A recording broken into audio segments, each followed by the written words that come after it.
স্বামী চরণের কাছে লুটিয়ে পড়ে বলছে, স্বামী তুমি যে বড় দায়িত্ব দিয়ে গেলে, এই দায়িত্ব আমি কেমন করে পালন করব?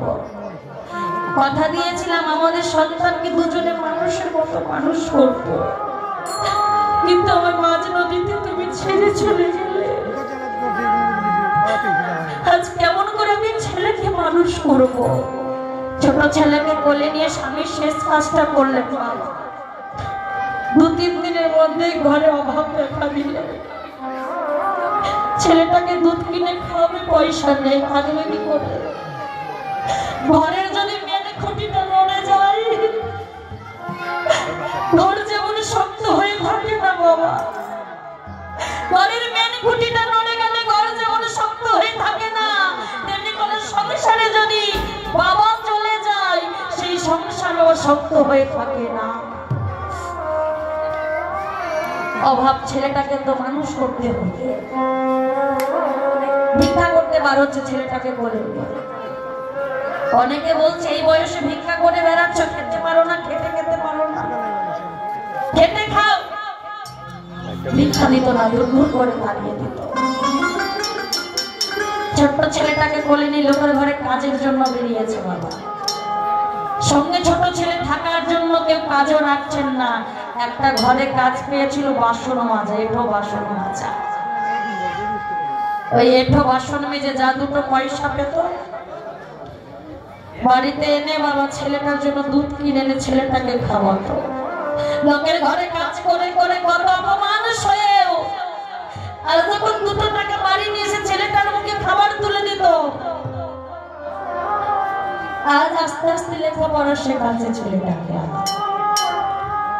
সেই ছেলেটা যখন লেখাপড়া শিখে বড় একটা চাকরি পেয়েছে, দেখুন যেই না চাকরি পেয়েছে প্রথম মাসের বেতনটা নিয়ে মায়ের জন্য একটা শাড়ি কিনে এনেছে। যেই না শাড়ি কিনে এনেছে, মা এই শাড়িটা তুমি পরো বাবা, আমার তো ঘরে অনেক শাড়ি আছে, তুই আবার পয়সা খরচ করতে গেলি, টাকা খরচ করতে গেলি। এই দেখবেন মা, এই যুগে যদি কেউ নিঃস্বার্থে ভালোবাসে সে হলো মা। সন্তানকে ভালোবাসতে মায়ের কোনো স্বার্থের প্রয়োজন হয় না বাবা। সন্তানের কাছে মায়েরা কখনো টাকা পয়সা ভালো ভালো শাড়ি চাই না, চাই শুধু সন্তান ভালো থাকুক,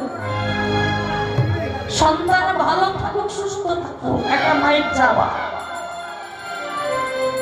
আর স্ত্রীদের চাওয়া কি? যদি টাকা দাও, গাড়ি দাও, বাড়ি দাও, গয়না দাও, ভালো ভালো শাড়ি দাও, স্ত্রীদের চাওয়া।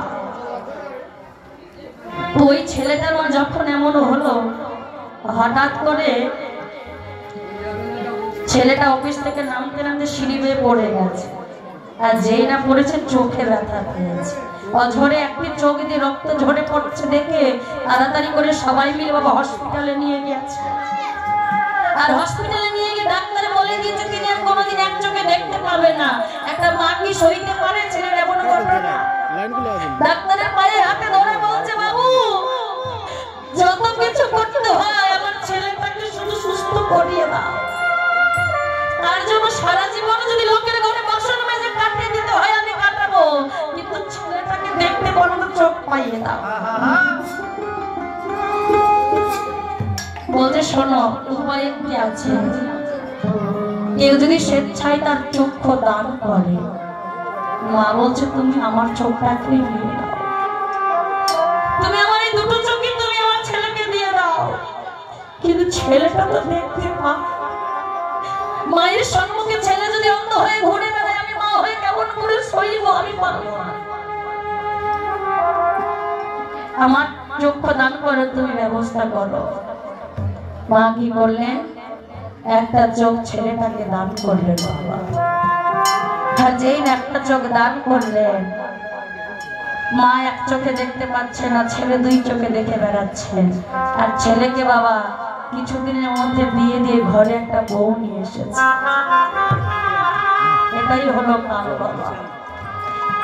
এতদিন ভালো ছিল, সন্তান সময়ের ছিল, মায়ের ছেলে এতদিন মায়ের ছিল, যেই না বিয়ে দিয়ে হয়ে গেছে মায়ের কাছে থেকে ছেলে বড় হয়ে গেল। ওই বৌমার সাথে সাথে বলে উঠলো, শোনো স্বামী, তোমার মায়ের ওই চোখ দিয়ে সবসময় ওই যে চোখের নোংরা পুষ্টি ও দেখলেই না গুলিয়ে যায়, দেখবেন আমার চোখ নেই তো, ওই চোখটা থেকে জল ঝরে ঝরে একেবারে রক্ত পুঁজ বাবা বেরিয়ে যাচ্ছে। শোনো, তোমার মায়ের ওই চোখের ওই রক্ত পুঁজ মিষ্টি আমি দেখতে পারবো না, তার থেকে এক কাজ করে তোমার মাকে ঘর থেকে বের করে দাও, আর যদি না বের করে দাও তোমার ঘরে আমি থাকবো না, ব্যাগপত্র গুটিয়ে বাবার পরে চলে যাবো। পুটলিতে একটা শাড়ি দিয়ে মাকে ঘর থেকে বাবা বার করে দিলেন, খোকা আমাকে ঘর থেকে তাড়িয়ে দিস না বাবা, তুই ছাড়া আমার কাপড় বলতে আর কেউ নেই, আমাকে ঘর থেকে তাড়িয়ে দিস না বাবা, আমি কোথায় যাব, কোথায় যাব বলতে পারিস, আমাকে তাড়িয়ে দিস না রে বাবা, আমি ঘরের এক কোণে পড়ে থাকবো, আমি তোদের সামনে আসবো না, আমাকে তাড়িয়ে দিস না, আমাকে তাড়িয়ে দিস না। তবু মাকে তাড়িয়ে দিলে না মা আমার রাস্তায় রাস্তায় ঘুরে বেড়াচ্ছে, রাস্তায় রাস্তায় ঘুরে বেড়াচ্ছে, তাছাড়া রাস্তায় পড়েছে খোকা।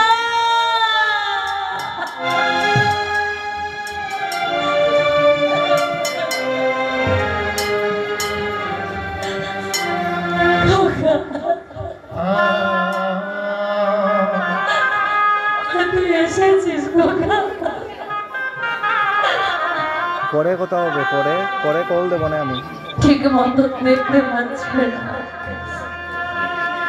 একটা ছোট্ট ছেলে ভিক্ষা করে বেড়ায়,